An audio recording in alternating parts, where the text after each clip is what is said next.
जी बेटा, नेक्स्ट बात हम कर रहे हैं that is law of conservation of angular momentum. और law of conservation of angular momentum क्या है कि सिस्टम का मोमेंटम हमेशा कंजर्व रहता है।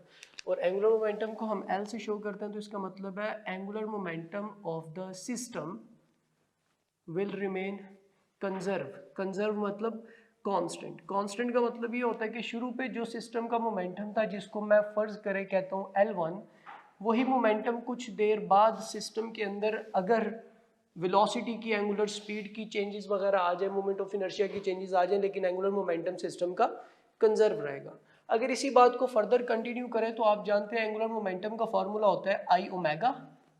तो इसी बात को मैं आगे फर्दर कर रहा हूं, तो एल एंगुलर मोमेंटम है, इसकी जगह आई इंटू ओमेगा भी लिखा जा सकता है, दैट विल रिमेन कांस्टेंट। तो यहां से हमारे पास एक रिलेशन बन जाएगा मोमेंट ऑफ इनर्शिया का और एंगुलर मोमेंटम का। अगर आपसे कहा जाए एक ऑब्जेक्ट की एंगुलर वेलोसिटी बदल गई है, तो आप बताएं मोमेंट ऑफ इनर्शिया की या रेडियस की रेशो क्या होगी। तो आप इसको निकाल सकते हैं कैसे।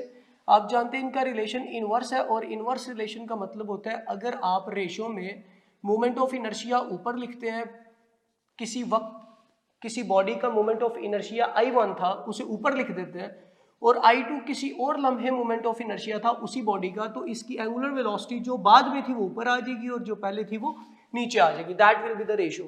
और इसी तरह अगर मैं इसको मजीद सिंप्लीफाई कर लूँ, मोमेंट ऑफ इनर्शिया हम जानते हैं mr² के इक्वल भी होता है। mr² I की जगह आ गया और साथ में omega, that is also equal to constant.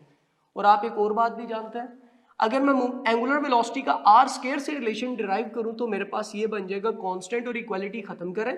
Mass system का ऑलरेडी कांस्टेंट ही है, एक सिस्टम का मास सेम रहता है, और अगर ये दो कांस्टेंट और इक्वालिटी खत्म करें तो r² सिस्टम के रेडियस का स्क्वायर जो है ओमेगा के साथ रिलेशन इनवर्स दे देगा, तो omega is inversely proportional to r²। और यही बात अगर रेशो में कर दी जाए तो एंगुलर वेलोसिटी शुरू पे सिस्टम की बाद वाली एंगुलर वेलोसिटी के साथ इसकी रेशो लिखे तो शुरू वाला रेडियस नीचे आ जाएगा और बाद वाला रेडियस ऊपर आएगा, यानी कि इनवर्स रिलेशन को हमने फॉलो कर दिया। साथ में इसका स्क्वायर भी है तो ये स्क्वायर भी साथ आ जाएगा।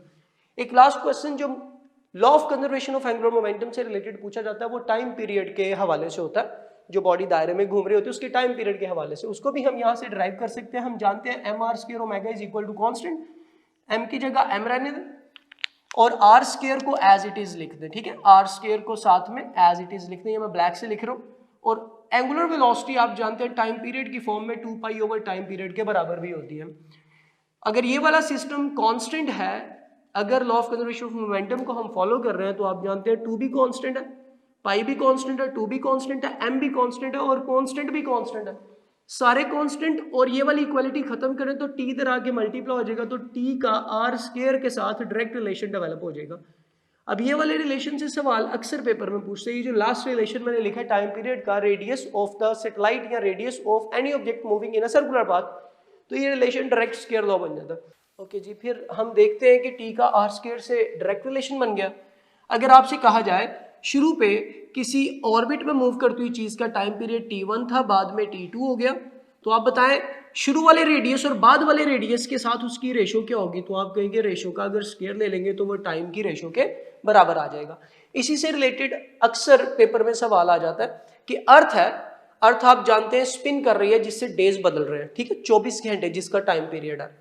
अर्थ है, अगर उसका रेडियस हाफ कर दिया जाए, रेडियस को रिड्यूस कर दिया जाए, हाफ कर दिया जाए, तो आप बताएं उसके टाइम पीरियड पे क्या फर्क पड़ेगा। तो इसको एमसीक्यू हम बना लेते हैं। कहता है इफ रेडियस ऑफ अर्थ, मैं लिखूंगा शॉर्ट, बोलूंगा complete, if radius of earth reduce to half, ठीक है जी, हाफ कर दिया हमने, then what will be the time period of rotation. अब अर्थ की जो स्पिनिंग हो रही है, जो रोटेशन हो रही है, उसका टाइम पीरियड आप बता दें।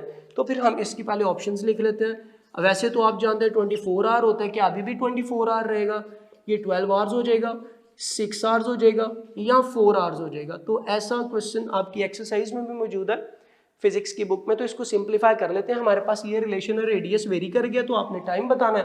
तो आपको पता है बाद वाला टाइम t2 ऊपर लिख रहे हैं, पहले वाला टाइम t1 नीचे लिख रहे हैं, तो r2 डिवाइडेड बाय r1 का स्क्वायर बन जाएगा। ठीक है जी, इसको सिंप्लीफाई कर दें। बाद वाला रेडियस जो कि उसने कर दिया है वो हाफ कर दिया है, तो ऊपर r डिवाइडेड बाय 2 आ जाएगा। शुरू वाला रेडियस ऑब्वियसली r होगा, इसका स्क्वायर कर दे तो आपके पास बाद वाला टाइम और शुरू वाले टाइम का एक्चुअल टाइम की रेशो आ जाएगी। ये बन जाएगा r से कैंसिल हो गया 1/2 का स्क्वायर। यहाँ पे t1 आके मल्टीप्लाई हो जाएगा तो ये आपके पास t2 आ जाएगा, जो कि बाद में रेडियस के चेंज के बाद टाइम आया। इसकी वैल्यू इसमें पुट कर दे। 1/2 का स्क्वायर 1/4 होता है और शुरू पे ऑब्वियसली टाइम आप जानते हैं 24 आवर्स होता है। एक दिन की पूरी रोटेशन जो अर्थ करती है एक दिन में वो 24 घंटों में करती है, तो ये कट जाएंगे तो ये 6 आवर्स जवाब आ जाएगा। तो इसका मतलब है अगर रेडियस को हाफ कर दिया जाए तो फिर अर्थ की पूरे दिन की जो स्पिनिंग थी 24 घंटे में जो हो रही थी अब वो 6 आवर्स में हुआ करेगी। इसी तरह आर की वैल्यू को वो डबल भी कर सकता है, मैंने हाफ किया, वो ट्रिपल भी कर सकता है, इससे रिलेटेड सवाल भी पूछ सकते हैं। ठीक है, इसको ज़हन में रखना। और इंपॉर्टेंट बात दैट इज अगर कोई चीज दायरे में घूम रही हो तो उसकी फिर आप रोटेशनल काइनेटिक एनर्जी की बात करते हैं। ठीक है, तो रोटेशनल काइनेटिक एनर्जी की ये भी हम देख लेते हैं। रोटेशनल काइनेटिक एनर्जी, इसको हम सिंबल किससे शो करते हैं? काइनेटिक एनर्जी के नीचे ROT भी लिख सकते हैं। ठीक है जी, ये रोटेशनल काइनेटिक एनर्जी है। आप जानते हैं linear kinetic energy half mv square होता है, तो रोटेशनल काइनेटिक एनर्जी का रिलेशन आपके पास है that is kinetic energy rotational which is equal to half mass का जो एनालॉग है दैट इज I, आगे एंगुलर वेलोसिटी आ जाएगी लीनियर वेलोसिटी की जगह, तो half I omega square is the relation for rotational kinetic energy. अब रोटेशनल काइनेटिक एनर्जी आपसे डिफरेंट चीजों की पूछी जाती है जो कि आपने पढ़ ली हुई है।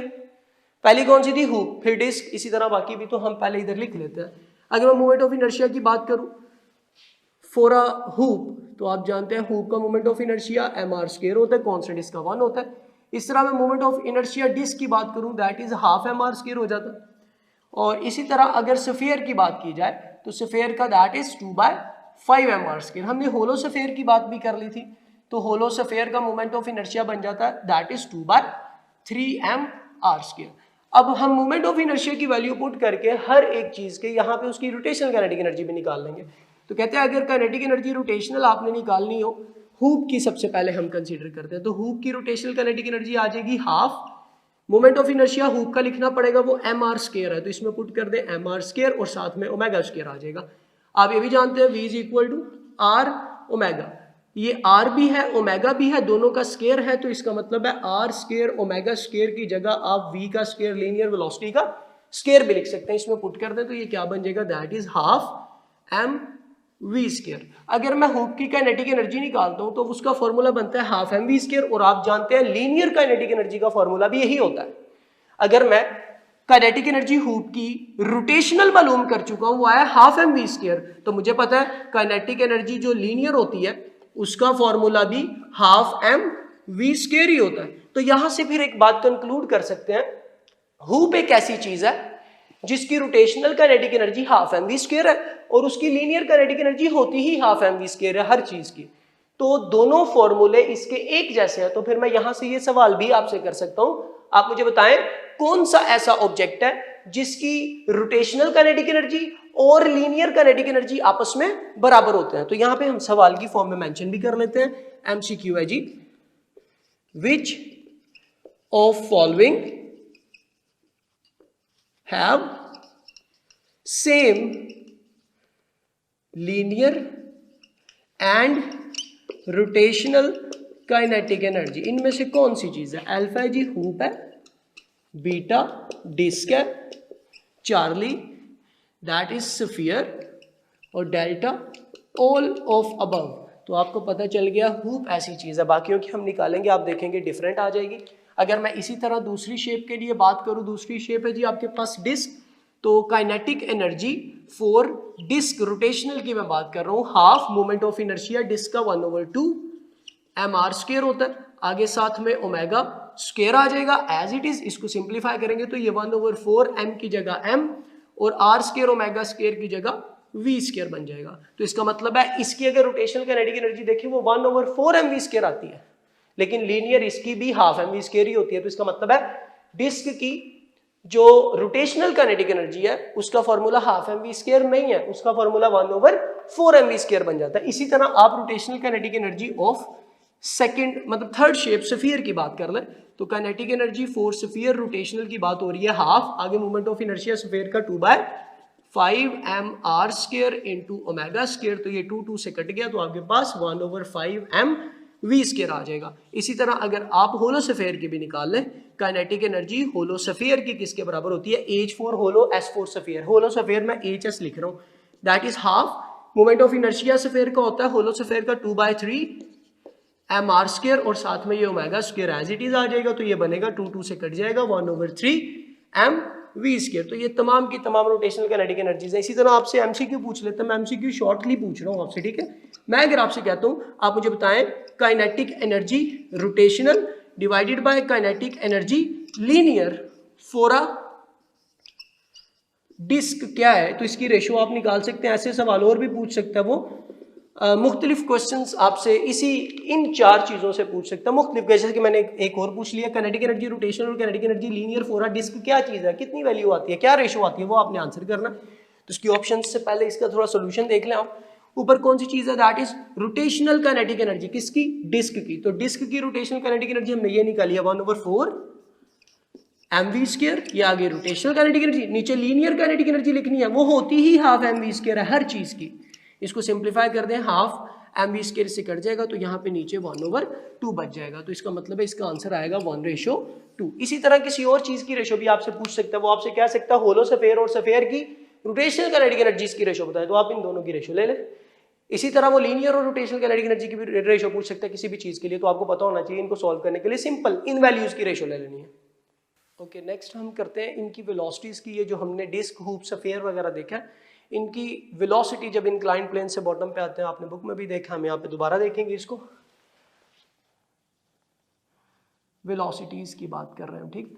तो अगर बात की जाए velocity of hoop when it reach at the bottom of inclined plane, inclined plane है, इसके बॉटम पे जब एक हूप पहुंचेगा, हूप आपको पता है रिंग टाइप होती है ये, जब ये बॉटम पे पहुंचेगा, इस पॉइंट पे पहुंच जाएगा, तो इस पॉइंट पे इसकी वेलोसिटी क्या होगी, तो इसकी इस पे आपने प्रूफ किया होगा, that is g into h. H inclined plane की हाइट है जो भी वर्टिकल है। इसी तरह अगर आपसे कहा जाए आप हूप की बजाय डिस्क के लिए वेलोसिटी कैलकुलेट करें, तो उसका फॉर्मूला 4/3gh कैलकुलेट किया था आपने। इसी तरह अगर आपसे कहा जाए आप स्फीयर की बात कर लें, तो दैट इज 10/7gh, ये भी आप प्रूफ कर सकते हैं। और आखिरी वैल्यू दैट इज वेलोसिटी होलोस्फीयर की बात की जाए, दैट इज 6/5gh। ये वैल्यूज याद रखनी है, पेपर में एज इट इज आ जाती हैं। फॉर एग्जांपल वो आपसे सवाल पूछ लेता है इनमें से, कहते हैं एमसीक्यू की फॉर्म में, what is the ratio of velocity of hoop to the velocity of disc to the velocity of sphere while moving down an inclined plane। इनकी वेलोसिटीज की रेशो बताएं। तो आप इनकी ऑप्शंस भी लिख सकते हैं, लेकिन उससे पहले हम इसकी थोड़ी कैलकुलेशन देख लेते हैं। हूप की वेलोसिटी कितनी होती है, that is this is hoop, इसकी वैल्यू है स्क्वायर रूट ऑफ gh आ जाएगा। आगे रेशो है, एज इट इज रेशो लिख दें, रेशो को सॉल्व करना भी आपको आना चाहिए, ये देखिएगा साथ साथ। डिस्क की वैल्यू क्या, दैट इज 4/3gh का स्क्वायर रूट।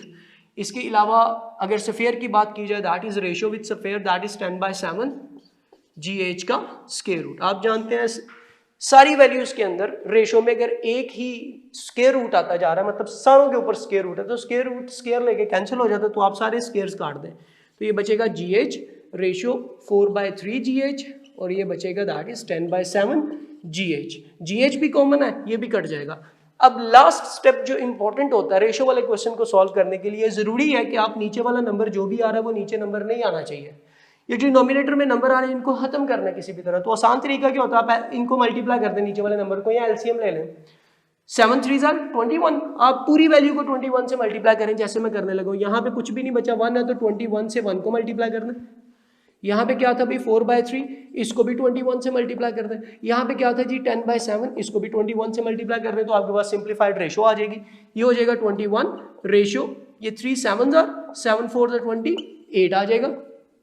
और अगर इसकी बात करें 7 3 21, 3 10 30, तो आपका आंसर क्या आ जाएगा, that is 21 ratio 28 ratio 30। This is the right answer. इसी तरह बाकी ऑप्शंस भी होंगी बी, तो आपका राइट आंसर अल्फा बन जाएगा। इसी तरह आपसे और भी 2 वैल्यूज की रेशो पूछ सकते हैं, मैंने 3 की पूछ ली है। वो आपसे पूछता है डिस्क और होलो स्फीयर की बताएं तो आप इन दोनों को डिवाइड कर दें। इसी तरह वो कोई भी क्वेश्चन कहेगा तो आप कर सकते हैं, या आपको इंक्लाइंड प्लेन की हाइट दे देगा ये वाली 10 मीटर 20 मीटर कुछ भी, तो आपसे कहेगा होलो स्फीयर की, हूप की, डिस्क की या स्फीयर की आप वेलोसिटी कैलकुलेट करें, तो आप एज की वैल्यू इसमें पुट करेंगे, जी से मल्टीप्लाई करके स्क्वायर रूट लेंगे तो हूप की वैल्यू आ जाएगी। इसी तरह किसी भी वैल्यू के लिए आपसे बात कर सकते हैं। नेक्स्ट हम बात कर रहे हैं जी, दैट इज ऑर्बिटल वेलोसिटी।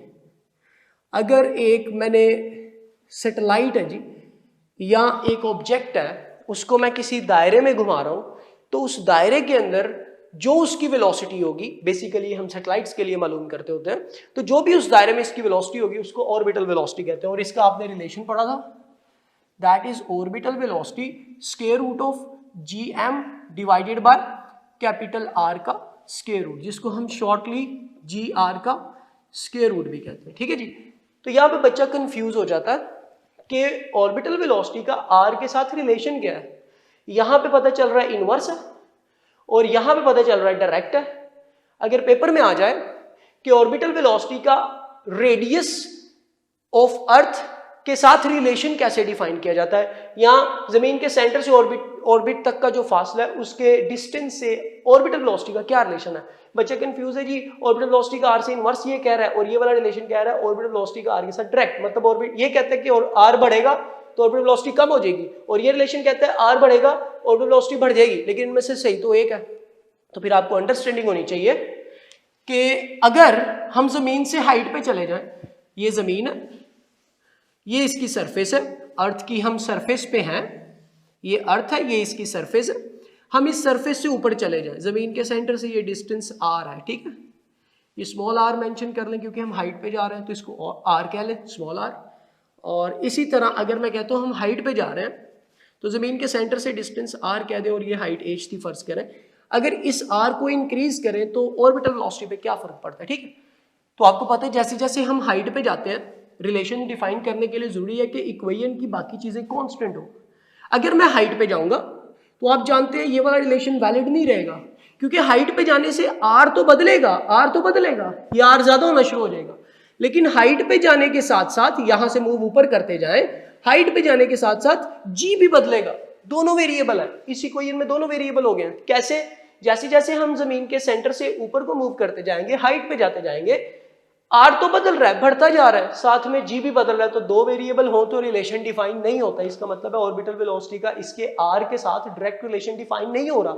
ये डायरेक्ट तब होता है जब g कांस्टेंट रहता है, लेकिन आप जानते हैं small g gravitational acceleration height के साथ चेंज होता है, तो इसका मतलब है ऑर्बिटल वेलोसिटी का r के साथ रिलेशन अगर लिख दिया जाए, orbital velocity is directly proportional to square root of r, तो ये वैलिड नहीं रहा रिलेशन, क्योंकि ये वाली चीज कांस्टेंट होनी चाहिए थी जो कि नहीं है। फिर ये वैलिड बन जाता है कैसे? हाइट पे जाएंगे, आप जानते हैं कैपिटल G ग्रेविटेशनल कांस्टेंट है, दैट विल रिमेन कांस्टेंट।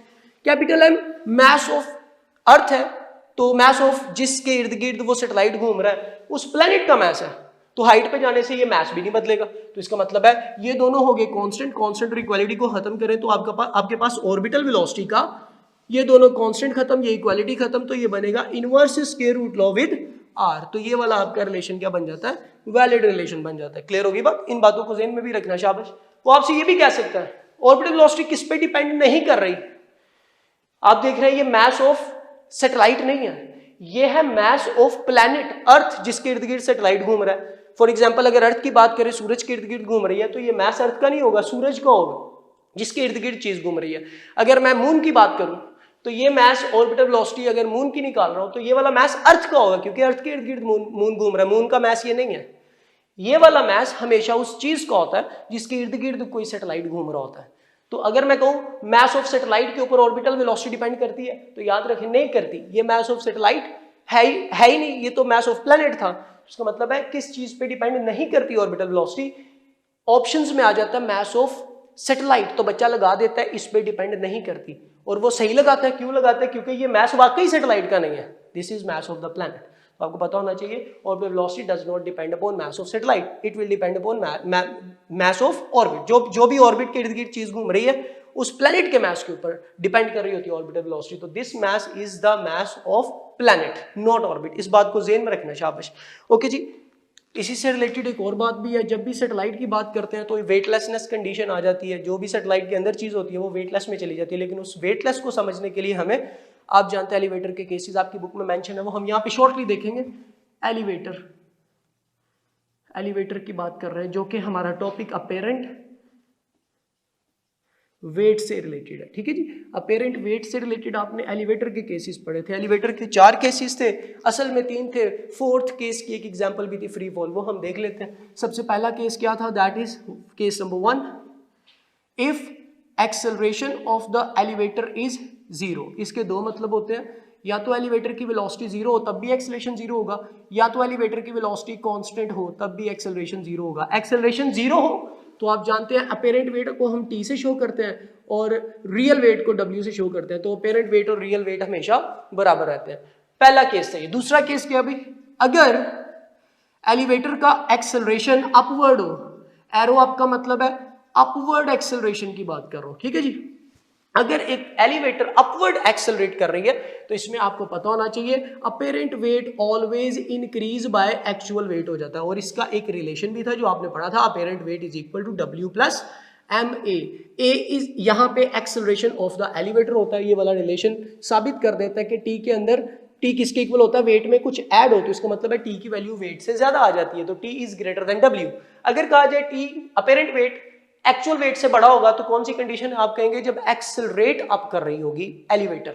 इसके अलावा तीसरा केस आपने पढ़ा था, दैट इज एक्सेलरेशन डाउन का केस, और जब डाउनवर्ड बात करें तो डाउनवर्ड के केस में apparent weight will less than actual wait, और ये किसके इक्वल, किस रिलेशन से हम इस वैल्यू को निकालते हैं कि वेट में से MA को माइनस करना पड़ता है, ऊपर प्लस किया था नीचे माइनस करना पड़ता है। इस तरह 4th केस आपकी बुक में बना दिया, असल में वो 3rd केस की ही एप्लीकेशन है। वो क्या था, एक्सेलरेटिंग डाउनवर्ड लेकिन विद एन एक्सेलरेशन ऑफ जी के साथ, जी के एक्सेलरेशन के साथ एलिवेटर अगर डाउनवर्ड आए तो मतलब उसका एक्सेलरेशन जी हो जाएगा, और इस केस को आपने नाम दिया था फ्री फॉल, जो कि स्पेशल केस है तीसरे वाले का। और इसमें हमेशा अपेरेंट वेट किसके इक्वल हो जाता है, 0 के इक्वल, और ये आपने कैसे किया था, T is equal to W इस फॉर्मूले के मुताबिक माइनस M, और एलिवेटर का एक्सेलरेशन G के बराबर हो गया, तो अगर यहां से W की वैल्यू लिखे वो भी mg होती है और ये भी mg, तो आंसर क्या आ जाता है 0।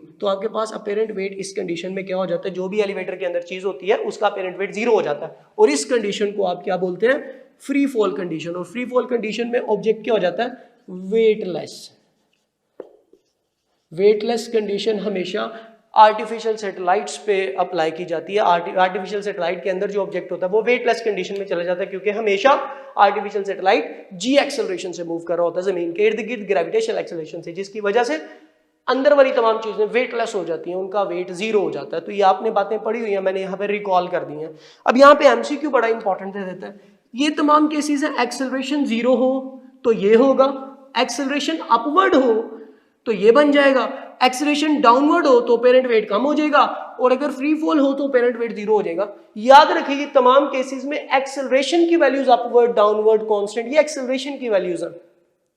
लेकिन आप क्या कर देते हैं, आप मोशन को और एक्सेलरेशन को सेम कर देते हैं। मैं कहता हूं एक चीज अपवर्ड मूव कर रही है, मूव अपवर्ड कर रही है, तो मूव अप का मतलब ये नहीं है कि उसकी एक्सेलरेशन अपवर्ड है, ये बात ध्यान में रखनी है। अगर मैं कहता हूं एक एलिवेटर अपवर्ड मूव कर रही है तो इसका मतलब है एक्सेलरेशन उसका अपवर्ड है, ये जरूरी नहीं है। तो ये 2 बातें हैं, 2 MCQ से मैं क्लियर करूंगा, ध्यान से देखना। पहला MCQ क्या है, MCQ में कहता है आप बताएं, इफ एलिवेटर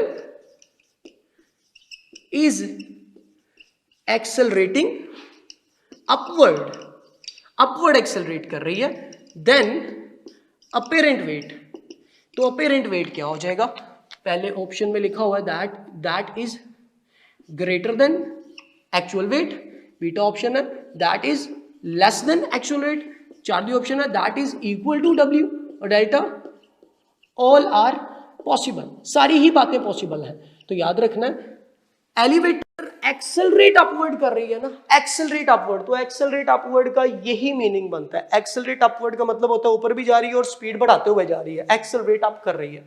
एक्सेलरेट अप का मतलब क्या होता है, एलिवेटर ऊपर भी जा रही है और स्पीड बढ़ाते हुए जा रही है, इसका मतलब एक्सेलरेट अपवर्ड कर रही है, और अगर स्पीड कम करते हुए जाए तो उसका एक्सेलरेशन डाउनवर्ड हो जाता है। ये बात याद रखनी है। अभी फिलहाल उसने क्या कहा है, elevator is accelerating upward, direct इस केस की बात कर रहा है, डायरेक्ट।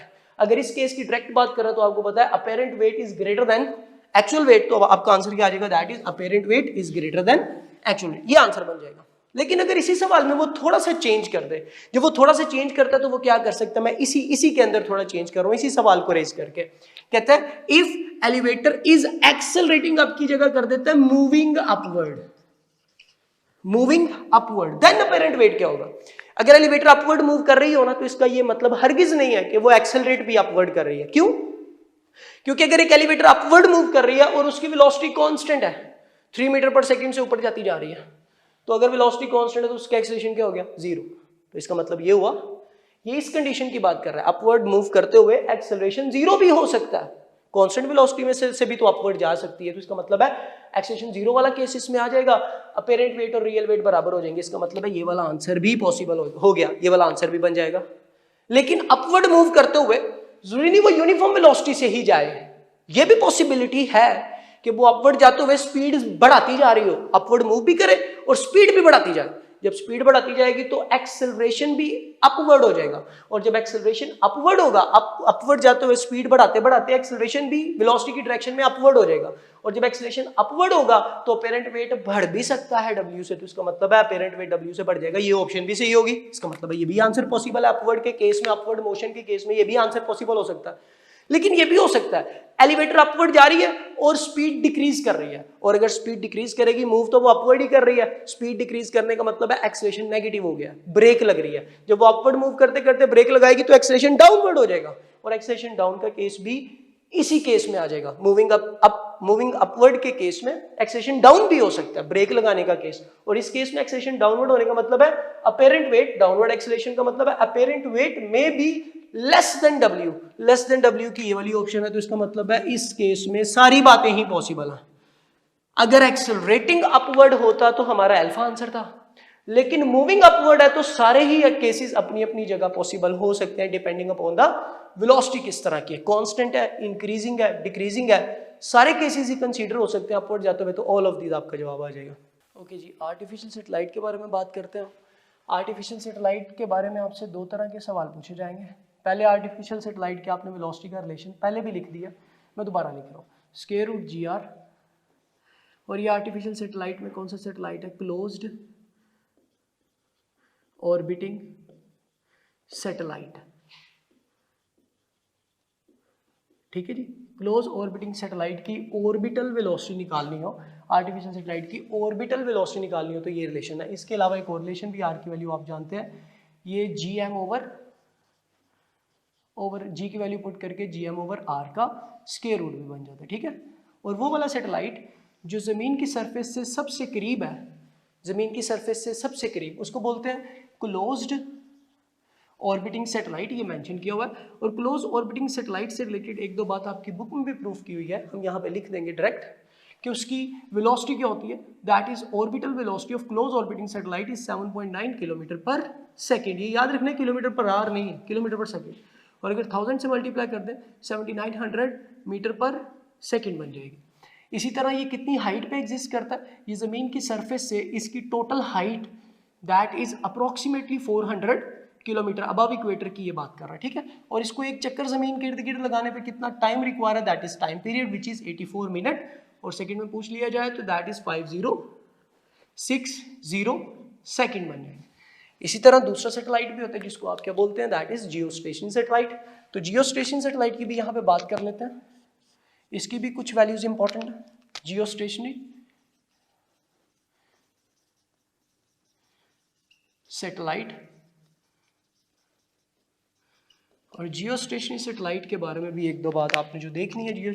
सबसे पहले जियोस्टेशनरी सैटेलाइट ज़मीन के इक्वेटर से या ज़मीन के सेंटर से कितनी हाइट पे एग्जिस्ट करता है, उसका एक फॉर्मूला हमने केपलर लॉ में पढ़ा था, हमने प्रूफ किया था, that is R is equal to, ये जियोस्टेशनरी सैटेलाइट का ज़मीन के सेंटर से फासला है, GM M mass of earth है, mass of planet, T square divided by 4 pi square इसकी पावर 1/3 बन जाएगी। इसको अगर रिलेशन की फॉर्म में लिखें तो कांस्टेंट सारे खत्म कर दें तो R का रिलेशन T के साथ क्या बनेगा, दैट इज 2/3, और अगर T का रिलेशन R के साथ बनाना हो तो पावर इधर आके रिवर्स हो जाएगी, R⁻3/2। इस रिलेशन से भी सवाल पेपर में आ जाता है, कैसे आता है हम अभी देख लेते हैं।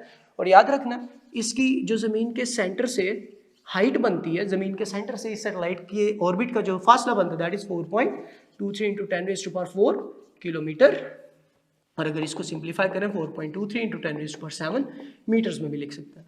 और अगर बात की जाए इसकी अबव इक्वेटर हाइट कितनी है, इसको कैपिटल H लिख लें। जमीन की सरफेस से ऊपर कितना एग्जिस्ट, ये तो जमीन के सेंटर से फासला है, जमीन की सरफेस से कितना ऊपर है, इसमें से जमीन का रेडियस माइनस करेंगे तो आंसर आ जाएगा, दैट इज 36,000 किलोमीटर अप्रोक्सीमेटली। और इसका टाइम, इसके इस ऑर्बिट में सैटेलाइट का एक चक्कर लगाने का टाइम आप जानते हैं, दैट इज जियोस्टेशनरी, तो इसका फिर 24 घंटे जो कि जमीन के टाइम के बराबर है, इक्वल है। तो ये टाइम पीरियड भी इसका याद रखना है, that is for geostationary satellite. और जियोस्टेशनरी सैटेलाइट के साथ एक जो सैटेलाइट को हम ग्रेविटी प्रोवाइड करते हैं, जाहिर है सैटेलाइट में तो फ्री फॉल होता है, वो फ्री फॉल का मतलब ये होता है कि वहां पे कोई भी ग्रेविटी एग्जिस्ट नहीं करती, बॉडी हवा में ही रहेगी, तो फिर हम आर्टिफिशियल ग्रेविटी प्रोवाइड करते हैं उसको। तो आर्टिफिशियल ग्रेविटी का रिलेशन भी आपने पढ़ा हुआ था, that is frequency of satellite 1/2 pi square root g over capital R. R यहाँ पे रेडियस, बच्चा रेडियस ऑफ अर्थ समझ लेते हैं, ये रेडियस ऑफ सैटेलाइट है, ये याद रखना है, this is radius of satellite. अब आपसे इन दोनों फॉर्मूलों से आपसे कुछ क्वेश्चंस पूछ लेता है, इसमें से और उसमें से। पहले तो इसका एक क्वेश्चन सिंपल कर लेते हैं, ये रिलेशन में से पूछता होता, कहता है if radius of earth become 4 times, then what will be the period of rotation around sun।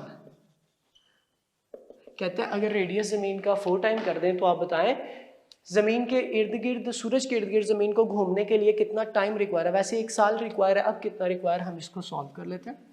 That is 8 times of time require है, 4 टाइम्स ऑफ टाइम रिक्वायर है जो अभी का टाइम है, दैट इज 3 टाइम्स ऑफ अभी का time require है, या टाइम टी ही रिक्वायर है जो कि 1 साल है, टाइम 1 साल है सूरज के इर्द गिर्द जमीन के घूमने का। तो इसको सॉल्व कर लेते हैं। अब ये T is directly proportional r/3/2, इसको अगर सिंप्लीफाई कर दिया जाए that is T2 over T1, that is R2 over R1 इसकी पावर 3/2। अगर T2 की वैल्यू निकालनी है बाद वाला टाइम, तो T1 इधर आके मल्टीप्लाई हो जाएगा, R2 बाद वाला रेडियस दैट इज 4R कर दिया हमने, शुरू वाला रेडियस R ही होगा, इसकी पावर 3/2 कर देंगे, R से कट गया तो ये आपके पास बन जाएगा, दैट इज T1। और ये 4 को लिख सकते हैं 2 की पावर 2, और इसकी बाहर पावर है 3/2, ये 2 से कट जाएगा, दैट इज T1 इंटू 2 की पावर 3 8 होता है, that is equal to 8 time of T1। तो इसका आंसर फिर क्या बन जाएगा, दैट इज 8 टाइम्स। इसी तरह अगर हम बात करें अर्थ की, तो अर्थ की सरफेस से ऊपर जाते हुए जी की वेरिएशन आती है, वो जी की जो वेरिएशन आती है उसका मैं छोटा सा कॉन्सेप्ट यहाँ पे दे रहा हूँ। कहते हैं वेरिएशन